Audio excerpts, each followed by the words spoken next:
বোমা বিচাৰি যোৱাৰ সময়খিনিত আমি দেখিবলৈ পালোঁ যে কম্বল লৈ বোমা বিচাৰি গৈছে, হেলমেট লৈ বোমা বিচাৰি গৈছে, প্লাছ লৈ বোমা বিচাৰি গৈছে। বোমা উদ্ধাৰ অসম পুলিচ আধুনিকীকৰণ কৰিলোঁ বুলি কৈছে, বোমা উদ্ধাৰৰ কোনো সঁজুলিয়ে নাই, বম্ব স্কোৱাডে নাই। তাৰপিছত যেতিয়া আকৌ এটা বোমা ওলালে বুলি বোমা আছে বুলি আলফাই চিটি চেণ্টাৰত বোমা আছে বুলি কৈ দিলে, লগে লগে তেতিয়া অসম পুলিচে ব্যৰ্থ হৈ তাত আৰ্মি নিয়োগ কৰিবলগীয়া হৈছে। আৰ্মিয়ে বোমা বিচাৰিবলগীয়া পৰিস্থিতি হৈছে। অৰ্থাৎ গৃহ বিভাগ ব্যৰ্থ হৈছে নে নাই? গতিকে এই গৃহ বিভাগৰ ব্যৰ্থতাৰ প্ৰতিবাদত এই সময়ত গৃহমন্ত্ৰীয়ে পদত্যাগ কৰিব লাগে, মুখ্যমন্ত্ৰীয়ে পদত্যাগ কৰিব লাগে।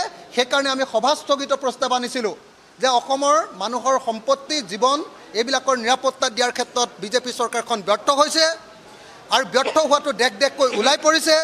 মহিলাসকলক নিৰাপত্তা দিয়াৰ ক্ষেত্ৰত ব্যৰ্থ হৈছে, খিলঞ্জীয়া মানুহক নিৰাপত্তা দিয়াৰ ক্ষেত্ৰত ব্যৰ্থ হৈছে আৰু বিজেপিৰ ছাপৰ্টাৰবিলাককো নিৰাপত্তা দিয়াৰ ক্ষেত্ৰত তেওঁলোক ব্যৰ্থ হৈছে। শৃংখল চলিহাৰ ওপৰত গোচৰ দিলে, শৃংখল চলিহাৰ ওপৰত চুমানী নামৰ এজন বিজেপিৰ সদস্যই যেতিয়া গোচৰ দিলে, আলফা সশস্ত্ৰ সংগঠন, নিষিদ্ধ ঘোষিত সংগঠন আলফাই ভাবুকি দিলে যে তুমি গোচৰ উঠাই লোৱা। চৰকাৰে গোচৰীয়াগৰাকীক, যিজনে গোচৰ দিছিলে তেওঁক নিৰাপত্তা দিবলৈ সক্ষম নহ'ল। পুলিচে ছিকিউৰিটি দিছিলে, কিন্তু সেই ছিকিউৰিটি লৈ তেওঁ আশ্বস্ত নহ'ল। তেওঁ সশস্ত্ৰ সংগঠনক ভয় খালে, আলফালে ভয় খালে আৰু গোচৰ উঠাই ল'লে। তাৰ অৰ্থটো কি?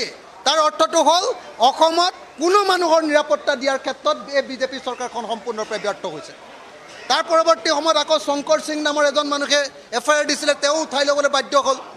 এই গোটেই ঘটনাবিলাকে প্ৰমাণ কৰিছেনে নাই বাৰু যে অসম চৰকাৰখন গৃহমন্ত্ৰী হিচাপে তেওঁ সম্পূৰ্ণৰূপে ব্যৰ্থ হৈছে?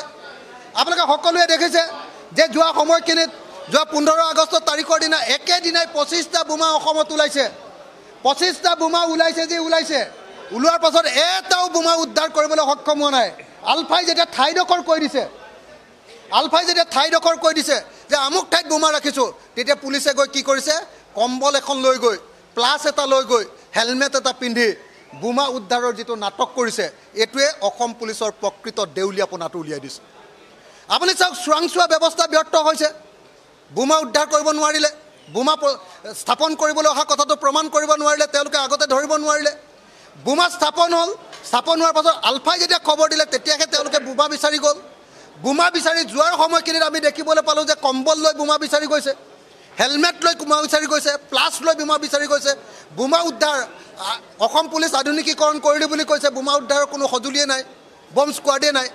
তাৰপিছত যেতিয়া আকৌ এটা বোমা ওলালে বুলি বোমা আছে বুলি আলফাই চিটি চেণ্টাৰত বোমা আছে বুলি কৈ দিলে, লগে লগে তেতিয়া অসম পুলিচে ব্যৰ্থ হৈ তাত আৰ্মি নিয়োগ কৰিবলগীয়া হৈছে।